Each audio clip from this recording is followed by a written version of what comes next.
कंदाकूट सोनभद्र महर्षि कण्व की तपस्थली त्रिकोण पर्वत की मूर वन श्रृंखला में स्थित। नमस्कार, इंडिया न्यूज दर्पण में आपका स्वागत है।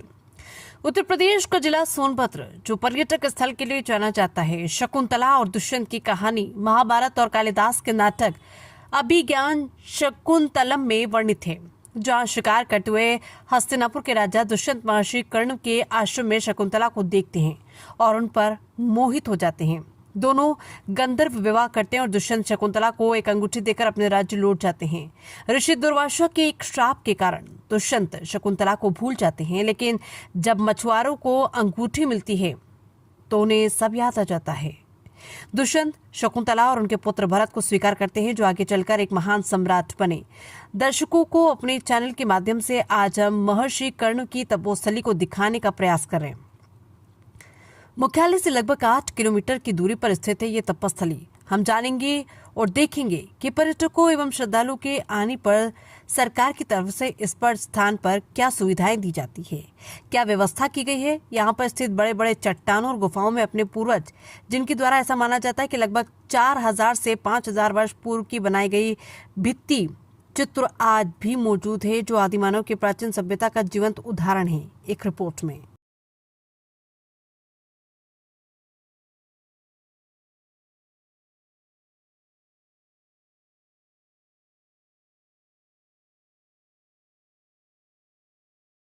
मैं Kailash Bihari, bureau chief India news दर्पण से। आज आप हमारे चैनल में हमेशा देखते रहे हैं और देखते आए हैं। हम आपको आज सोनभद्र के एक और विशेष पर्यटक स्थल, जो महर्षि कर्ण की तपोस्थली रही है, कंडाकोट, जो सोनभद्र मुख्यालय से लगभग 8 से 10 किलोमीटर के दूरी के आसपास में है। और ये बहुत ही खूबसूरत अभयारण्य है। यहाँ पे ब्लैक हिरन जो यहाँ पे विचरण करते हैं मिलती हैं। बहुत सारी चीज़ें हैं और बहुत कुछ अनसुलझी कहानी भी है। तो आज हम कोशिश करेंगे कि अपने चैनल के माध्यम से आप सभी को दिखाने का, और प्रयास करेंगे कि यहाँ पे जो रहस्यमयी चीज़ें हैं और लोगों से बात करने की। तो आप जुड़े रहिए और देखते रहिए हमारे इंडिया न्यूज़ दर्पण को, और हम आपको बहुत सारी चीज़ें दिखाएंगे। और आपने गूगल पे देखा होगा, पढ़ा होगा, लेकिन आज हम आपको लाइव दिखाने की कोशिश करेंगे। तो आप हमारे साथ बने रहिए। कंडाकोट त्रिकोण पर्वत, यहाँ पे बनी रॉक पेंटिंग, जो यहाँ पे हम खड़े हैं उसके ठीक नीचे हमारे जो पूर्वज रहे, वो लगभग 4000 से 5000 वर्ष पूर्व कैसे रहे होंगे, जब ये मतलब कितना घना जंगल रहा होगा। यहाँ पे लोग जीवन यापन करते रहे, हमारे आदि जो पूर्वज रहे।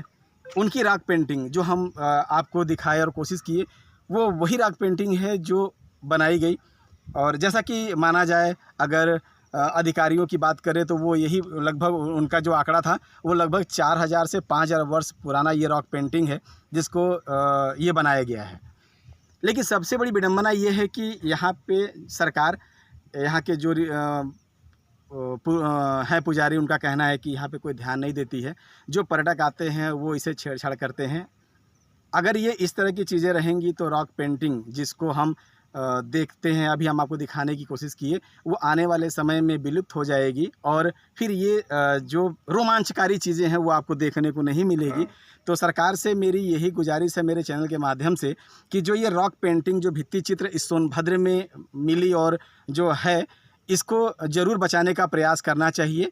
और यही मेरी गुजारिश है। कई पत्रिकाओं में भी पढ़ा होगा, जो हमारे हजारों वर्ष पहले के पूर्वज जो गुफाओं में, कंदराओं में रहा करते थे, तो वो यही जो चट्टानें देख रहे हैं आप हमारे पीछे, और ये जो बड़ी बड़ी चट्टानें हैं, इन्हीं सब चट्टानों में वो रहते थे और जीवन यापन करते थे। जीवन यापन करने के साथ साथ उन्होंने अपनी एक अमिट छाप छोड़ी, जिसे रॉक पेंटिंग या भित्ति चित्र कहते हैं। तो यहाँ पे आपको भित्ति चित्र मिलेंगी, तो भित्ति चित्र हम आपको दिखाने का प्रयास करेंगे। आप देखिए भित्ति चित्र, और आप रोमांचित हो जाएंगे उस भित्ति चित्र को देख करके। आपको लगेगा कि नहीं, मैं भी 2000 साल वर्षों पहले हम उस ज़िंदगी को कैसे जीते थे, वो हम आपको दिखाने की कोशिश करेंगे। तो हम लोग चलते हैं और दिखाते हैं आपको रॉक पेंटिंग, जो हमारे पूर्वजों ने अमिट छाप छोड़ के रखी है। जैसा कि मैं आपको बता रहा था, हम लोग आज कंडाकोट के लिए प्रस्थान किए थे। तो अभी हम लोग कंडाकोट आ चुके हैं और अभी कंडाकोट का ये बोर्ड भी आपको दिख रहा होगा और आगे जो ये पहाड़ सीढ़ी है, इस सीढ़ी पे भी हम लोग चलेंगे और देखेंगे ये जो पूरी पहाड़ी है उसे कोशिश करेंगे आज हम आपको सारी चीज़ें दिखाने की। तो आप हमारे संग जुड़े रहिए। यहाँ पे कितने बरिस से रह रहे हैं? 25 साल बाबू। 25 साल हो गया। अच्छा, तो आप यहीं पे, आपको इस जो ये तपोस्थली है, ये जंगल है, आपको डर नहीं लगता है? कोई डर नहीं। डर किससे लगे जब प्रभु बैठा है, अर्धनारेश्वर जब बैठे हैं, जब सर बैठा है तो उनके आगे केकर गन्हाएगा। तो जो जो चाहे वो कह सकता है। तो जो ऐसा माना जाता है कि जो नाथ कुल के लोग यहाँ रहते थे, मच्छंदर नाथ, मुछंदर नाथ तो ऊपर। हाँ, तो वहाँ के और यहाँ में कुछ संबंध है? संबंध है, वो किला, एक किला के संबंध है। संबंध है। ये किला जोन है एक तो विजय जी। तो ऐसा माना जाता है कि जैसे जो कुछ जो सिद्धि करने के लिए जो साधु हाँ, सन्यासी होते हैं, हाँ, तो क्या ये सिद्धि करने का जगह भी है? हाँ, लोग सिद्धि करने आते हैं? हाँ, सिद्धि बहुत लोग करते हैं यहाँ पर। अच्छा। हाँ, अरे इलाहाबाद, अब बहुत दूर दूर कर्नाटक से जो मूर्ति आई है, कर्नाटक का है। ये जो मूर्ति लगी है वो कर्नाटक की लगी है? हाँ, कर्नाटक से भेजवाए लोग हैं। ये पंचमुखी जो महादेव का मंदिर है, तो ऐसा माना जाता है कि ये एक सेंटर है, मतलब जो एक ऐसा कहा जाए कि जैसे जो लोग वो करते हैं, तांत्रिक विद्या भी सीखते हैं, तो ऐसा कुछ पंचमुखी वाले में, पंचमुखी वाले में यहाँ पे भी तंत्र विद्या का कुछ ऐसा लोग तपस्या वो करने आते हैं? यहाँ तपस्या लोग भी करते हैं, अपना तंत्र विद्या भी करते हैं, सीखते हैं लोग। याद है ना, इतना है ना। अभी जैसा कि अभी हम आप देख रहे थे और अभी आप हमारे जेड न्यूज़ को देख रहे हैं, और अभी हम लोग काफ़ी ऊंची पहाड़ी जो त्रिकोण पर्वत है, वहाँ पे त्रिकोण पर्वत के नाम से जाना जाता है, हम लोग वहाँ पर चल कर के आए और यहाँ पे पुजारी जी भी हैं और हमारे ठीक जैसे कि हम लोग देख रहे हैं, ये अर्धनारेश्वर जी की मूर्ति है जिसकी की पूजा अर्चना यहाँ पे की जाती है। और ये जो हमारे पुजारी जी हैं, इन्होंने बताया कि ये इनके पूर्वज के पूर्वज कितने हजारों वर्षों से पूजा पाठ करते आते हैं। तो पुजारी जी, आप यहीं के रहने वाले हैं? जी, बगवार के रहने वाले हैं। आपके पूर्वज के पूर्वज यहाँ पे कितने इनका पूजा पाठ अर्चना करते रहे। तो इस जो पर्वत है, यहाँ पे जो ये मंदिर है, इसकी क्या खास विशेषता है, आप एक बार जरा हमें बताएं। यहाँ पर जो मन्नत मानेंगे वो पूरा हो जाए। जो मन्नत मांगेंगे, जैसे श्रद्धा से जो श्रद्धालु आते हैं, अगर वो सच्चे मन से मन्नत को मांगते हैं तो उनकी मनोकामना जरूर पूर्ण होती है, खाली नहीं जाता। खाली नहीं जाता है जी। पागल भी यहाँ अच्छे हो जाते हैं, इनकी कृपा, इनकी शक्ति से, इनका जो शक्ति है और इनका जो अद्भुत चमत्कार है, जैसा कि आप कहना चाहें, तो ये उनकी मनोकामना जरूर पूर्ण होती है। सच्चे दिल से सच्ची बात के लिए जो है मांगेंगे मिलेगा, खाली नहीं जाएंगे। जैसा कि आप बता रहे थे कि अभी यहाँ पे बगल में ही इनके जो पुरखा रहे वो सती हुए, तो उनके बारे में कुछ, जैसे यहीं के रहने वाले वो भी थे? हाँ, वही तो पहले मुख्य पुजारी वही थे। उन्हीं द्वारा और राजा साहब बड़हर के सहयोग से ये जो मंदिर का निर्माण हुआ था, जो आप देख रहे हैं, रियासत के तरफ से धन मिला। इनके बाबा जो है मुख्य कर्ता धर्ता थे, इधर उधर से ला करके इसको बनवाए और सती हुए जी।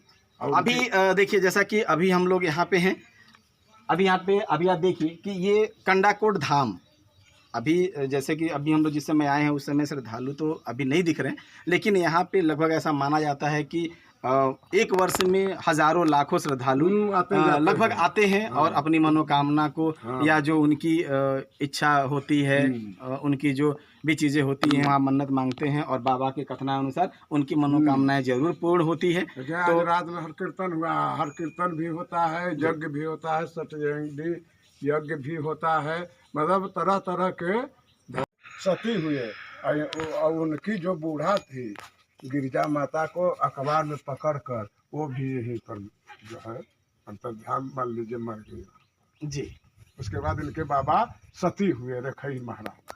अच्छा, और क्या? और पूरा बड़हर जानता है, बड़हर पूरा जानता है। और क्या कुछ विशेष आप इस मंदिर और पहाड़ी के बारे में बताएंगे कुछ? पहाड़ी जो है उनको सपने में मिली थी अच्छा और यहाँ पर वो बोली कि हमारी मूर्ति है और यहीं पर आप पूजा करिए। जो भक्त सच्चे मन से अगर इन्हें जानता है, अब मन्नत मानता है, उसकी मनोकामना पूर्ण होती है। हाँ, इनको प्रसाद के रूप में रोट जो है चढ़ाया जाता है, मिष्ठान, अच्छा चीज, फल वल। रखो इसको।